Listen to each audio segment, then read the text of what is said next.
Hi, so in this video we will talk about neonatal cholestasis.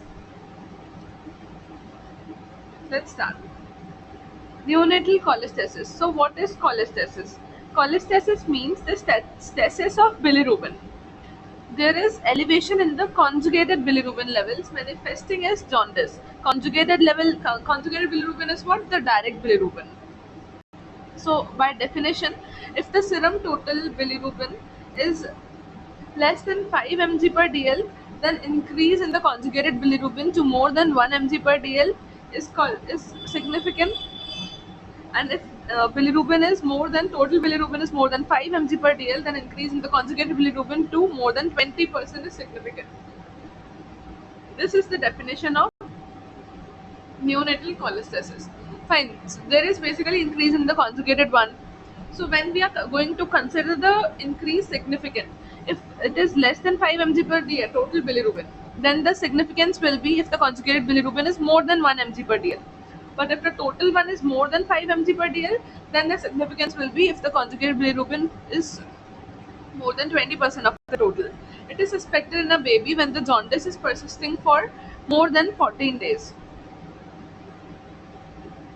Color of the stools will be pale or clay or white stools. Core of the stool is assessed because the outer aspect of the stool can appear yellowish due to the bile staining of the epithelial cells of the intestine. Color of the urine is what? Dark yellow color and associated with the hepatomegaly. What is the etiology? Extrahepatic causes obstructive jaundice due to the obstruction to the flow of the bile, biliary atresia, and overall most common cause, that is the choledochal cyst.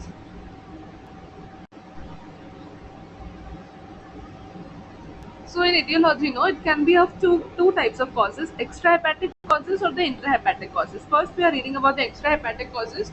Extrahepatic causes means the obstructive jaundice due to the obstruction to the flow of the bile, and this obstruction to the flow of the bile can be due to either biliary atresia or the choledochal cyst. So these two things are causing the obstructive jaundice, and these are the extrahepatic causes. Biliary atresia is seen in this extrahepatic biliary atresia or the and it is the most common cause overall. This biliary atresia is the overall most common cause, and other cause of the obstructive jaundice causing neonatal cholestasis can be choledochal cyst. Now coming to the intrahepatic causes, characterized by impaired excretion of bilirubin into the bile canaliculi. So there is idiopathic neonatal hepatitis. Most common intrahepatic cause is the idiopathic neonatal hepatitis. Second can be infections.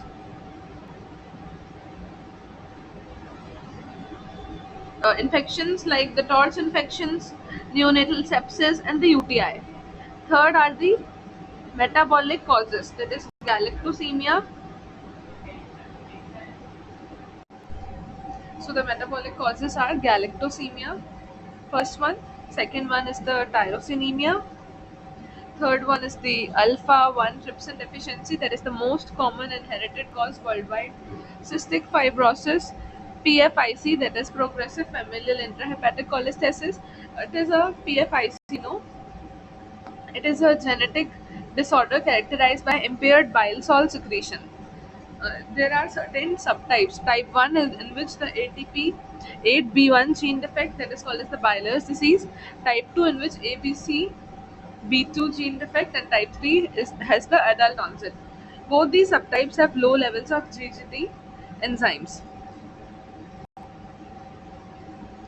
Genetic conditions also, it is associated with like the Down syndrome, Edwards syndrome, and the Ehlers-Danlos syndrome. Fine. So this was all about the causes, the etiology of the neonatal cholestasis. We read about the extrahepatic causes. The mainly two which are causing the obstructive jaundice are the biliary atresia and the choledochal cyst. In the intrahepatic one, we read about the idiopathic neonatal hepatitis, then the infections, then the metabolic causes. In infections, torch infections, neonatal sepsis, and the UTI. Metabolic causes: galactosemia, tyrosinemia, alpha 1 trypsin deficiency, cystic fibrosis, and the PFIC. These are all the metabolic causes. Now coming to the Ehlers-Danlos syndrome. It is an autosomal dominant inheritance disorder Fine, we have to remember that it is an autosomal dominant inherited disorder. Gene defect is the jagged one gene, most common gene defect, and the notch 2 defects. What is the pathology in the Alagille syndrome? There is paucity of the intrahepatic bile ducts, probably due to immune mediated destruction of the bile duct. So there is less number of intrahepatic bile ducts. Paucity of the bile ducts. Why? Because of immune mediated destruction of the bile ducts. The number of the bile ducts keep decreasing with the age. Also known as the arteriohepatic dysplasia. Fine, it is also known as what? Arteriohepatic dysplasia. So with the age, with the increasing age, the number of bile ducts keep on decreasing. On physical examination, what are the findings that we will find? We will find jaundice, abnormal facies, broad forehead, deep set widely spaced eyes, long straight nose, underdeveloped mandible, triangular facies will be seen. And there can be vertebral anomalies, butterfly shaped vertebrae or the hemivertebrae.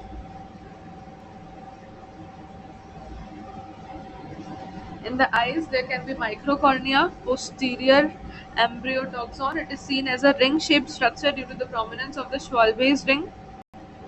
Serious anomalies can be seen like the peripheral pulmonary stenosis. Most common, it is the most common cardiac finding. Is the peripheral pulmonary stenosis. There can be even tetralogy of Fallot and the ventricular septal defects. So these are on physical examination. These findings can be seen.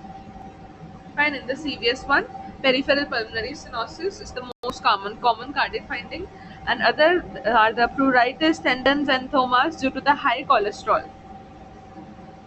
Fine, so this was all about Alagille syndrome. What we read about Alagille syndrome, it is due to a gene defect, that is the jagged gene or the notch 2 defect. It is an autosomal dominant inherited disorder.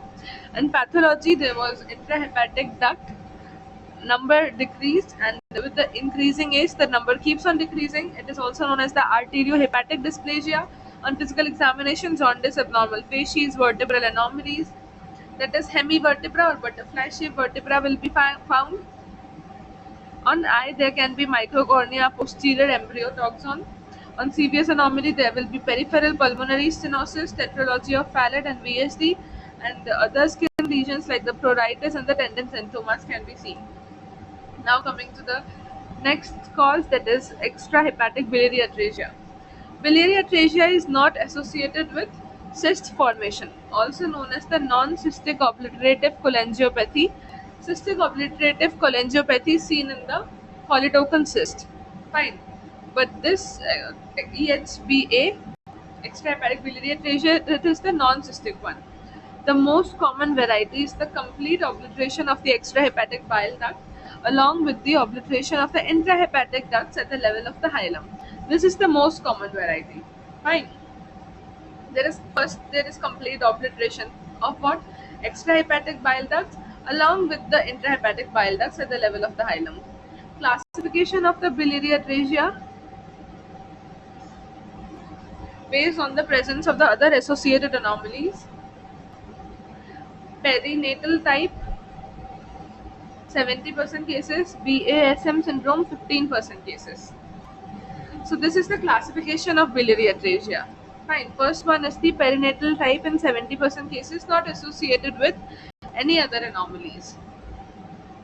BASM syndrome in 15% cases associated with poor prognosis. There is in BASM syndrome, there is biliary atresia, splenic malformation, situs inversus, cardiac defects, and the malrotation of the GIT. Other 15% cases associated with the renal anomalies and the choledochal cyst. Fine. So what was included in the BASM syndrome? Biliary atresia. From S there is 2, and from M again 1. S stands for splenic malformations or polysplenia, situs inversus, and from M it is malrotation of the GIT. Now coming to the investigations. First, we need to do the liver function tests. For the increased conjugated bilirubin will be found. Second, the markers for cholestasis. What are the markers? 5-nucleotidase, ALP, and GGT.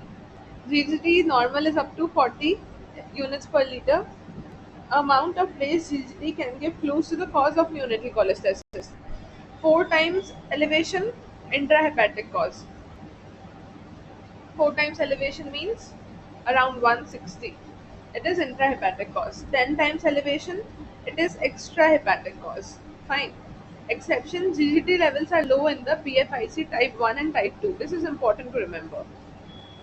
So GGT levels are high in only type 3. GGT is high in only type 3 PFIC. Okay. Also on the ultrasound, so on the investigation, first we did the LFT, then the markers of cholestasis like the 5' nucleotidase, ALP, and the GGT. 4 times elevation, intrahepatic cause, more elevation, even 10 times elevation, extrahepatic cause. Now on ultrasound, what will be seen? There will be a high frequency USG. HUS is more helpful in the evaluation of the neonatal cholestasis. USG is also helpful in detecting the associated anomalies. Characteristic USG finding on the extrahepatic biliary atresia are there will be a triangular cord sign which will be seen on the USG. Fine, there is hyperechoic areas corresponding to the fibrous atretic portion of the bile duct, non-visualized gallbladder like the micro gallbladder and the gallbladder host. Triangular cord sign, there is the hyperechoic areas corresponding to this fibrous atretic portion of the bile duct. Extrahepatic biliary atresia finding in the radionucleotide study. Fine, on the extrahepatic biliary atresia finding in the radionucleotide study on the HETA scan with the technetium labeled aminodiacetic acid scan shows decreased excretion of the tracer from the liver due to obstruction. Fine. And on the phenobarbital loading or priming has to be done for 5 days to improve the uptake of the radionuclide tracer by the liver. It is used only as a screening test, not as a specific investigation. And on best investigation is the liver biopsy.